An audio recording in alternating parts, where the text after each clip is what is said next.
Morning guys. Yan, morning ang pasok ko today. Anong oras pa lang? Magpa 5:30. 5:30 kasi pasok ko today. Ano kami ngayon magiging busy kasi Stampede breakfast. So sabi nila ano raw, ang expected na guess is nasa 200 plus yung resident. Pasikat pa lang ang araw. Kauulan lang eh. Pero gusto ng mga halaman yan.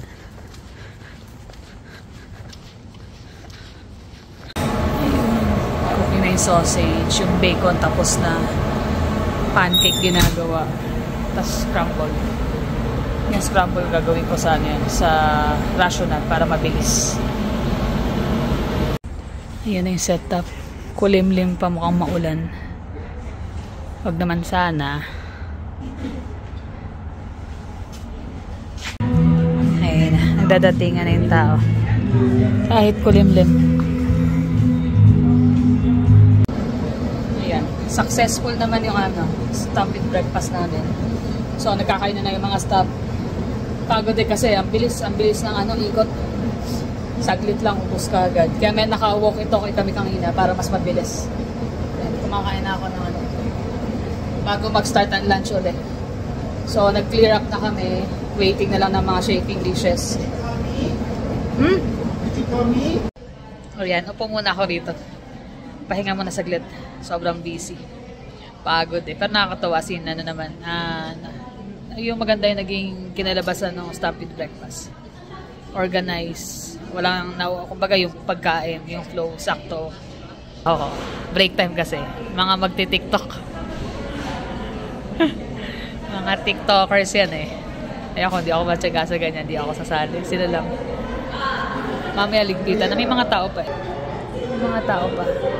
So 30 minutes na lang ligpitan na yan. Tapos start na ng lunch. Yan. Done for today na. Tapos na rin.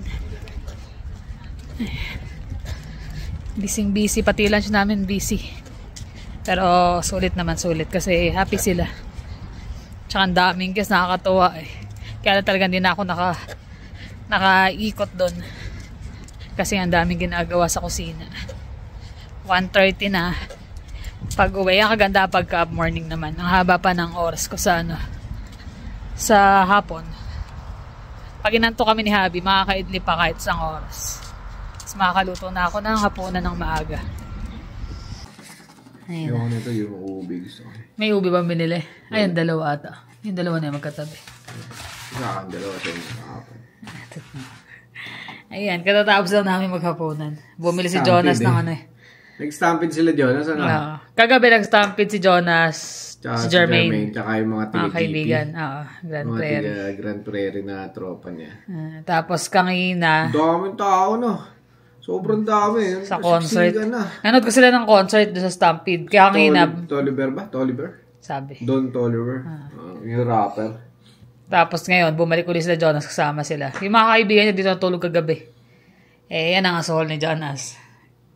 Sarap nga eh. Sabi niya, anong gusto niya mami, daddy? Nandito kami sa Jollibee. Kumain sila kasi gutom na raw sila eh. Sarap buhay. Sarap maging binatat. Binatat dalaga. Wala kang alalahanin sa buhay.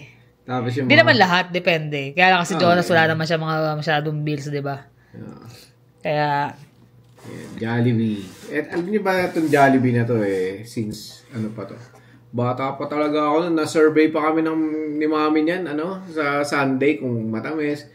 Tapos kasi may mga free sila dati. Kapag nag-survey ka, meron kang gusto ko yun. Pag kumain kami ng Jollibee, hindi pwedeng di ako order ng Sunday. Tapos, si Mami religyosa yun Lagi kami nagsisimba sa Baclaran, sa Quiapo. After magsimba, Jollibee. After mo. Kailangan kasama ka. Pag hindi ka sumama, hindi ka makakain ng Jollibee. Lahat naman ng bata talagang Jollibee ang Kumbaga, tatak Pinoy na yan Trademark ng Pilipinas, diba? Dito naman sa US, McDonald's, diba? McDonald's yan. Ang pangalan nito? Dito sa Canada, Tim Hortons. Tim Hortons. Pero alam nyo ba na na medyo may ano tayo sa Tim Hortons ngayon. May problema na hindi... May mga nangyayari na hindi nabubunyag na medyo may controversy. Yun ang pag-uusapan natin ngayon. Yung tungkol dun sa mga nangyayari sa Tim Hortons na legacy. Kumbaga legacy na pag sinabing Tim Hortons, Canada yan. Canada.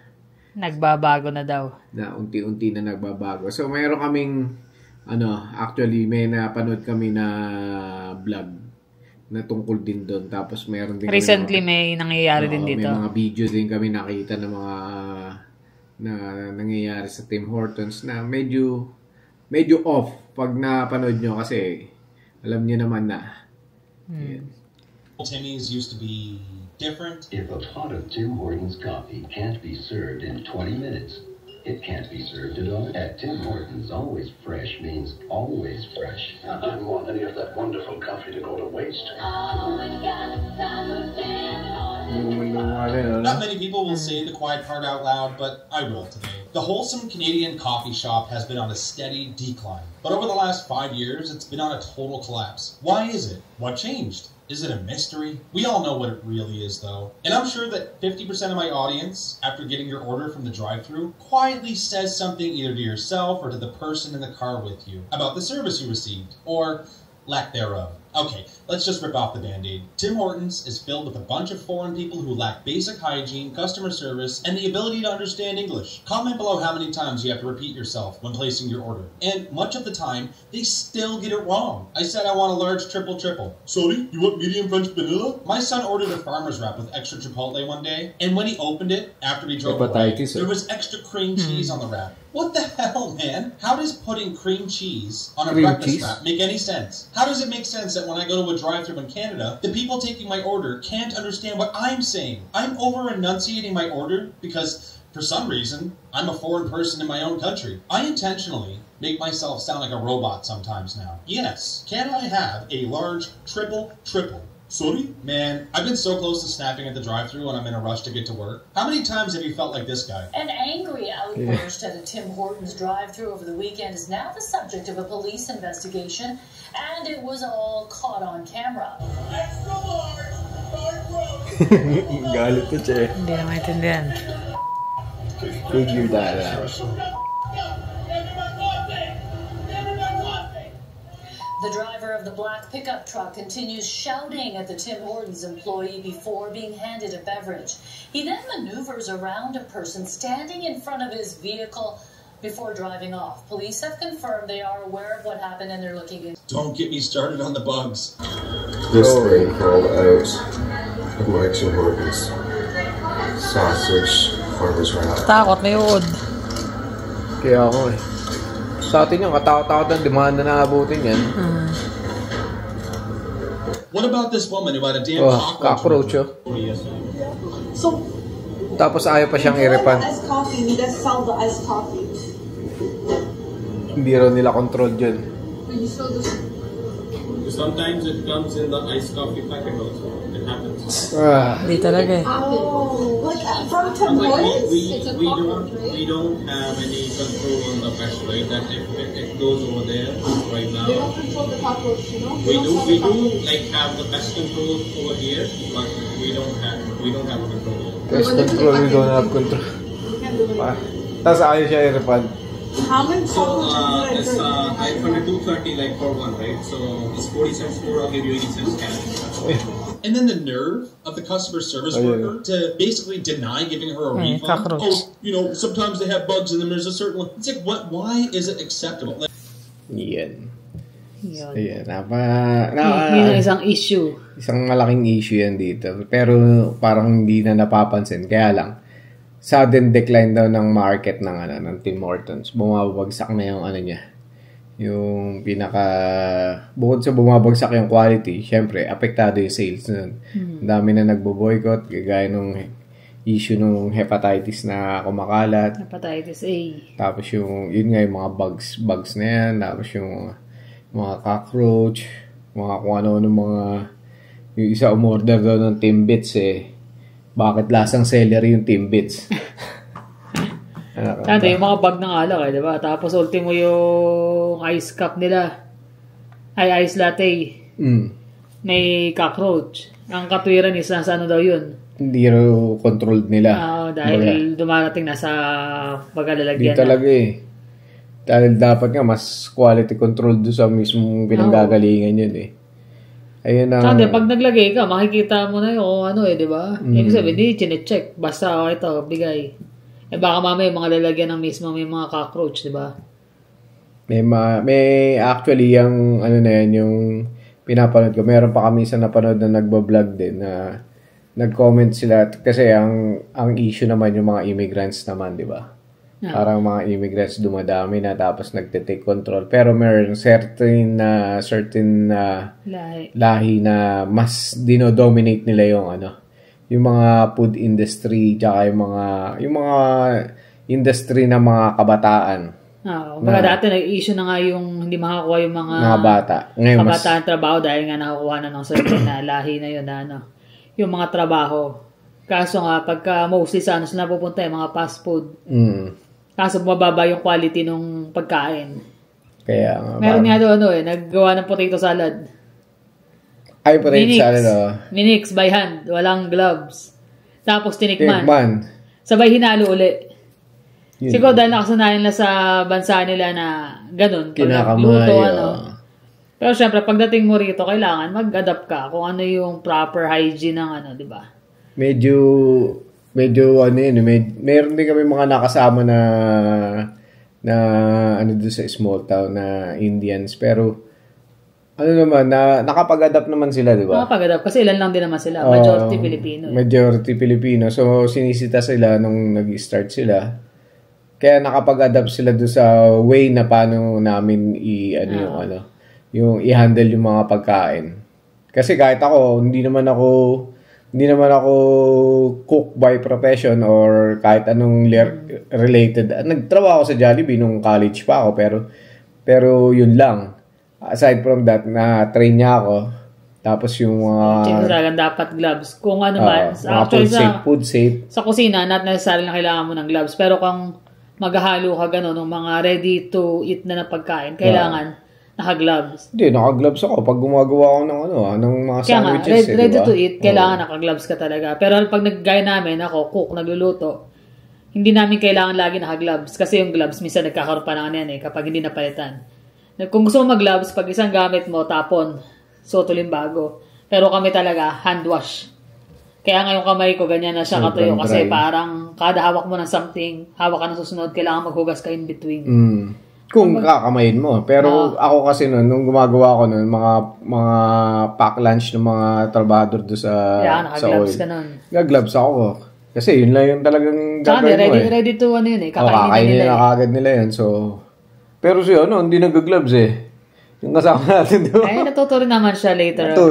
Siya nun later on. Kasi siya na lang yung gumagawa ng ganun style Kaya natuto siya na mag-gloves. Kailangan mag-adapt ka nagtrabaho ka lalo sa malayo. May nag-comment pa nga, di ba, tungkol daw sa ano pa ba yun yung isang franchise siya ng May actually mamaya papakita namin yung pinaka niya, yung comment niya doon sa vlog na pinanood namin. Siya, Korean-Canadian siya na may nag-franchise siya for 5 years ng Tim Hortons. So sabi niya nung time down na niya, puro Pilipino yung mga niya. Smooth sailing yung Maganda, kumbaga. Maganda yung sales, maganda yung yung survey sa mga customer kasi daw ang mga Pilipino raw. Nakikipag-usap sa kanila, masaya, ganyan, nakikipag-mingle sa mga Canadians na bumibili. Lagi nakangiti. Tapos yung hygiene, talagang sila yung do sa paglilinis ng mga kamay, tapos malinis yung mga counter. Alam niyo naman, 'di ba, mga Pilipino, 'di ba? Kahit papaano well-trained tayo dun sa mga... Tsaka sinusunod natin kung ano yung tinuturo sa atin, 'di ba? Lalo ng mga bagong trabador. Ngayon, merong daw issue na yung Tim Horton nakapag-hire ng vice president. Yung isang mataas sa pinaka-main office. Vice president nga particularly yung Vice President, is Indian. So, pinressure daw lahat ng mga franchisee na mag-hire ng halos puro kalahi nila. If not daw, magkakaroon daw ng problema sa sa multiculturalism. Kasi ano yun, diversity, ano ba yan? Yung mga ganyan. Inclusion, something ganyan. Parang pinalalabas nila na magiging racist sila dahil hindi sila nag-hire ng mga Indians. Kaya kung mapapansin daw, halos less na yung mga Pilipino. Halos wala na Pilipino na nasa Tim Hortons. So actually, nung bago ako dito, pagpunta mo ng Teams, para kang dahil puro karamihan Pilipino. Pero ito nga lately, wala ka na halos makita. May makikita ka pa isa-isa, dalawa. Pero alam mo, pag Pilipino, hindi ka niya i-greet ng salitaan natin. Oo. I-greet niya, good morning, ganyan, how's it going, mga ganun. Pero yung mga Indians, kunyari Indian yung bumili, Indian, magsasalita sila, salita nila. So, bakit gano'n, di ba? Parang tayo, nag-a-adjust tayo sa mismong yung environment natin, kung ano tayo. Diba sabi nga nung isang comment, yung mga Pilipino nga daw, nag-a-adapt kung anong culture, hindi sila, may event man ng Pilipino, dun lang talaga, hindi sila yung kailangang idadamay pa lahat. Tapos, inire-raise daw yung flag ng Canada. Pag Canada Day, kasi nga, nandito na tayo, nire-respeto natin kung ano yung batas nila, kung ano yung culture nila. Pero hindi natin i-impose yung kung ano yung culture natin sa kanila. Nakagaya ng mga Indians, hindi naman sa pagiging racist, kasi nga, tumataas na nga daw ang racism against sa mga Indians. Pero di lang naman tayo, ultimo kalahi nila eh. Sabi nga nung kalahi nila, umalis ako ng India kasi gusto kong makawala doon sa kultura nila dahil nga doon sa ayaw niya ng ganun. Pagdating niya raw sa Ontario is halos lahat Indians. Tapos ganun, madumi, yung mga... Dito nga last time, na gano'n parang nagpo-procession, lahat sila nakasuot ng mga... Yellow, yung Kalistani. Yun pa. Sige, ikot, ang dami nila. Ang lakas ng tugtog eh. Tapos meron pa rito, alam niyo yung tractor na parang pang-farm. Ayun pa. Dinidesign na nila yun ng mga kung bulaklak. Tapos ang lakas ng tugtog doon, iikot dyan. Hindi nila alintana na may mga ibang tao na hindi lang Indians yung mga nakatira dito sa neighborhood na to, diba? Hindi dahil ang Canada is multicultural. Gagawin mo na kung ano yung gusto mo. Kailangan, syempre, adapt din tayo sa kung anong ng Canada. Alam yung batas at saka kalakaran ng Canada. Punot dulo daw niyan. Ang punot dulo niyan is sa immigration. Immigration talaga nangyari. Kumbaga, napabayaan nila, na-flood. Nasobrahan. Kaya nga pati, di ba, apektado na rin. Ngayon magtatanggalan. Ano mangyayari? Di syempre, naka-embed na sila dito sa culture ng Canada. Tapos magtatanggalan ng halos 2 million ang tatanggalin na kumbaga mga expert na papers ng mga masama nga sinisisipan nila immigrants. Ang Canada. Scam daw ang Canada. Dahil kasi nagpunta sa rito, kumita ang Canada sa kanila. Which is, ang Canada talaga, marami pinapasok kasi nga, malaking income ang bukod doon. Pero kung pupunta ka naman ng ibang bansa or dito o kung saan man, i-research mo muna, di ba? Kasi dito nag-aral daw sila. Pagka-graduate nila, wala raw sila makuha ang trabaho. Kaya ang punta nila is sa mga fast food. Hindi naman magic ang yung pagka-graduate mo, ganun kagad. Hindi lang naman Indians yung inaapektuhan pati mga ibang immigrants. Pilipino, ang dami. Marami. Pero sa mga Pinoy, kahit anong trabaho yan, basta magkatrabaho hanggang marating mo yung goal mo. Sila kasi gusto nila, nakagraduate ako, kailangan ma-hire ako dito sa ganitong trabaho. Tsaka ang datingan kasi sa kanila, yung parang pag nakapasok na sila, wala na. Bahala na kayo. Basta ako, mag-cellphone ako dito. Kaya doon sa kumpanya namin, pag may mga nakapasok na Indian, talaga yung mata ng mga boss, nakatingin talaga sa kanya. Kasi, kilala na lahat ng mga tinanggal na kalahin niya, puro ganun. Ngayon, di na kami nag-hire talaga ng mga Indians. Siya pa, ito ba sabihin mong scam ang Canada? In the first place, magre-research ka sa bansa pupuntahan mo. kung high demand ba yung aaralin mo.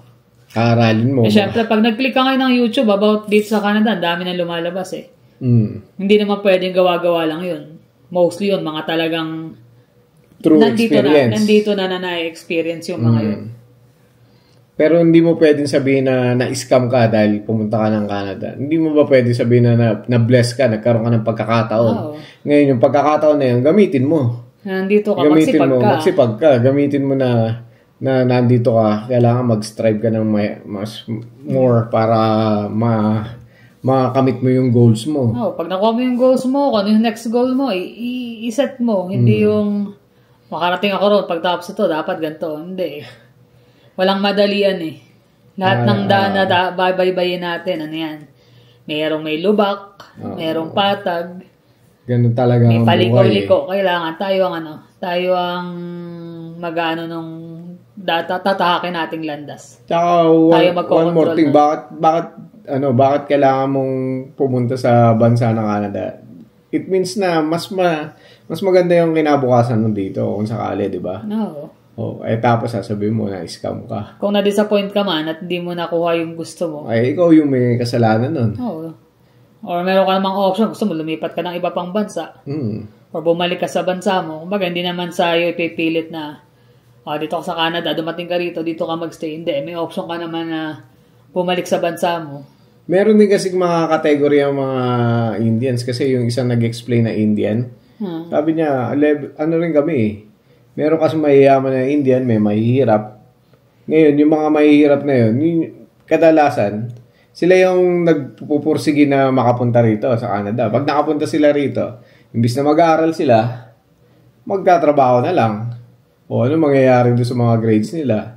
So, ibabagsak sila ng school. Sasabihin nila, scam, nagrarally sila doon sa harap ng school. Kasi bumagsak. Bumagsak sila. At tas ang dami nilang bumagsak. Paano ka naman papasa kung nagtatrabaho ka, di ba? Hindi ka pumapasok.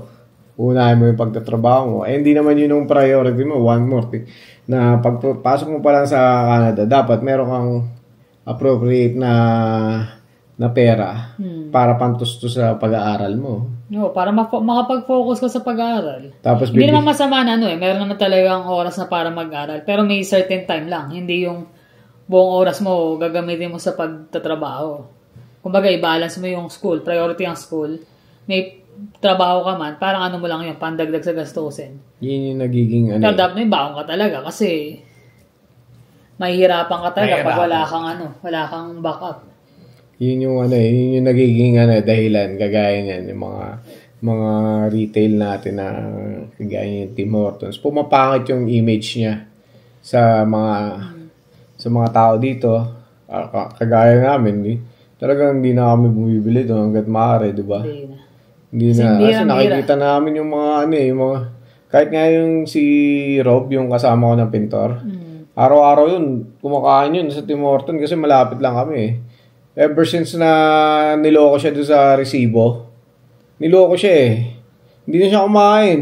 Dinagdagan yung yung tinarge siya ng extra $3, $4. Tapos pinapakita niya yung resibo, hindi siya parang nagtatanga-tangahan daw yung parang hindi siya naiintindihan, gano'n.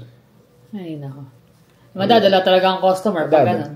Sabi niya nga, magre-reklamo raw siya. Sabi ko, magre-reklamo ka. Sabi ko, sabi niya, magbawa ka na lang, kape mo. Ngayon, may bawa siyang termos na malaki. Nagbabawa na?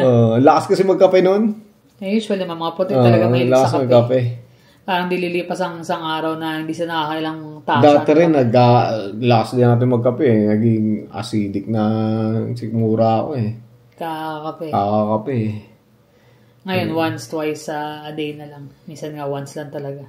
Pakita namin sa inyo yung comment nung isang nagbablog.